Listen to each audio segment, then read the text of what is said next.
Hello, everyone. I'm happy to be here with you on this gloomy and cold day in Berlin.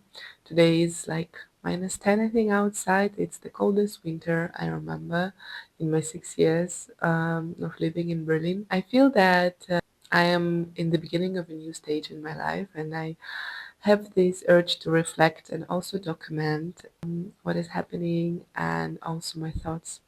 I've been working as a still life photographer and set designer for 5 years.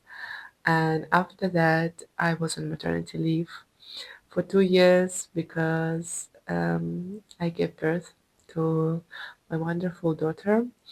And now there's something new ahead of me. I know that I am not going back to photography anymore. I've known this for some while already.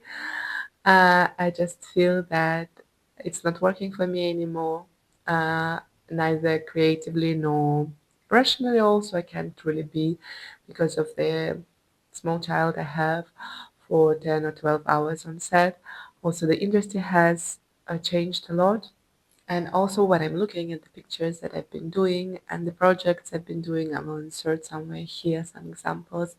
I feel these are great and very inspiring, but it feels like they are done by someone else and not exactly by the current version of me. And at the same time, I feel that I am an artist, and I feel that probably every person in this world is an artist. Need to find new ways to express my creativity. I have some ideas and I will try to explore them. Maybe some of it I will already include in this vlog. For the first time in my life, I started considering some time of employment. To be a freelancer, it's quite tough because you have to be your own boss, your own accountant, your own marketing manager. You have to plan your holidays and set aside some money for emergencies and sick leave and so on and so on. But of course, it gives an amazing freedom. I don't know whether I have still energy, and especially in the current economical situation, to keep going as a freelancer and especially to start something new. I've been thinking about web design, for example, or also art direction or branding. It's a very logical continuation of my journey because I have all the visual skills and also all the skills to lead the team. But I'm not sure that freelance way is really my way. While I'm figuring this out, I am starting a training in a photo lab. I'm going to learn how to develop and scan films, and this is a nice opportunity just to secure a bit my finances. That if it works out, because I don't know yet, I haven't been hired yet. I'm only going to be there for a month for training to learn the skills and to see whether I'm a good fit for the team.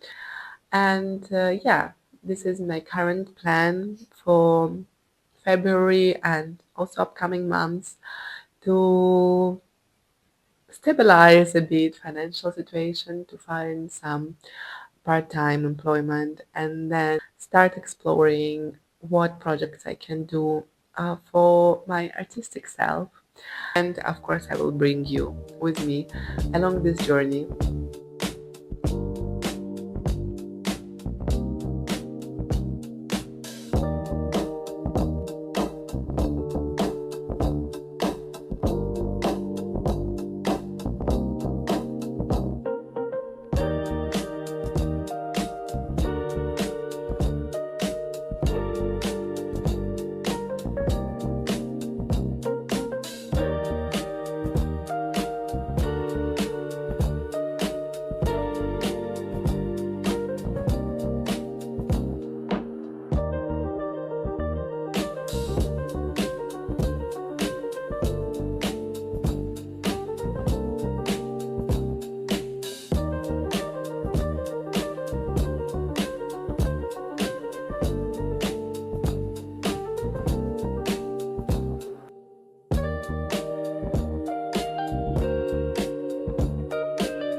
Hello everyone, I'm here in my bedroom.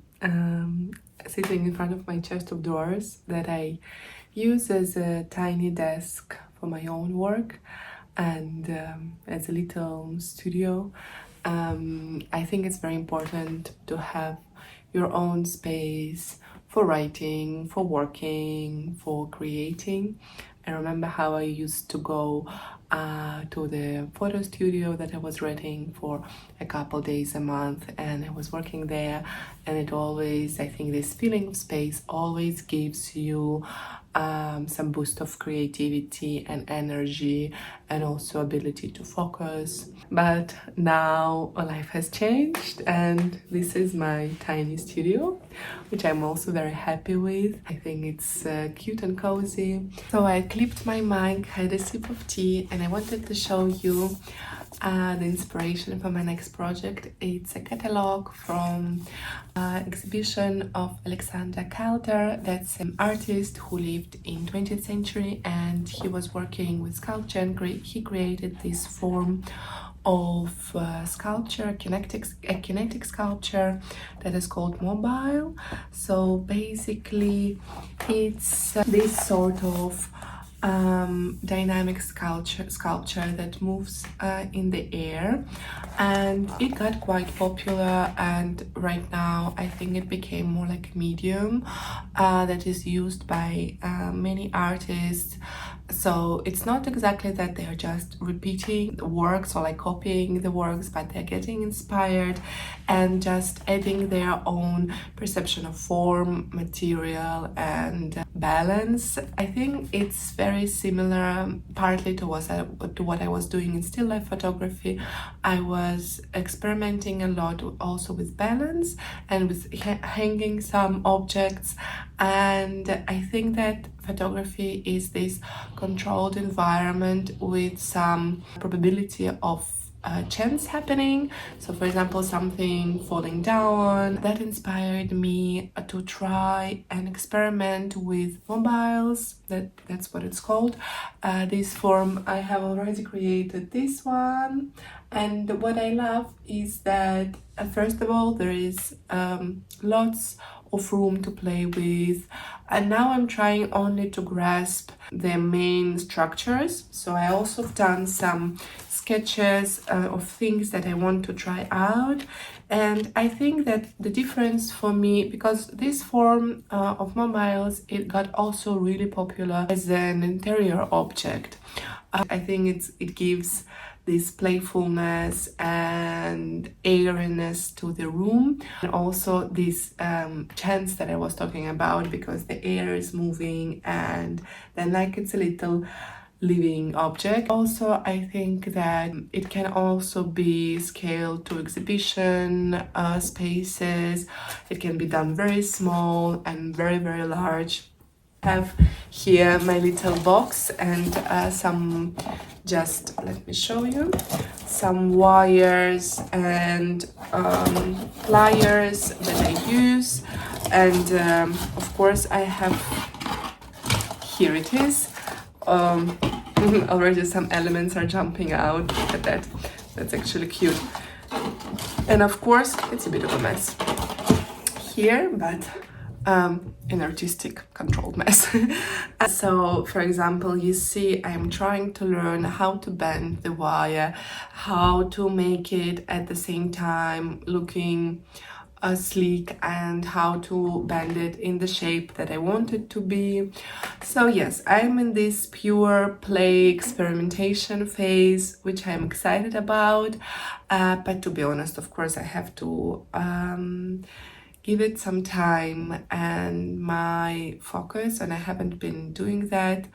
And I was thinking maybe if I document more, and also, for example, now I'm talking, and this already gives me some extra inspiration to continue doing that. So today my plan was that I have already some pre-cut petals. Let me move this away. A very tiny studio space we have here. Here some already pre-cut petal shapes from cardboard, and I want to connect them with wire and try to create a bit of a different shape than that. This one is vertical, and this reminds me of branch of a tree, and which is also a direction that I want to explore because I'm really inspired by trees. But let's see, there are so many options. So yes, I am taking it step by step, and today I'm going to work with a black mobile that I was planning to do a bit more dynamic and maybe a bit more that the parts that are connected to the petals are closer together. But let's see what will be the result.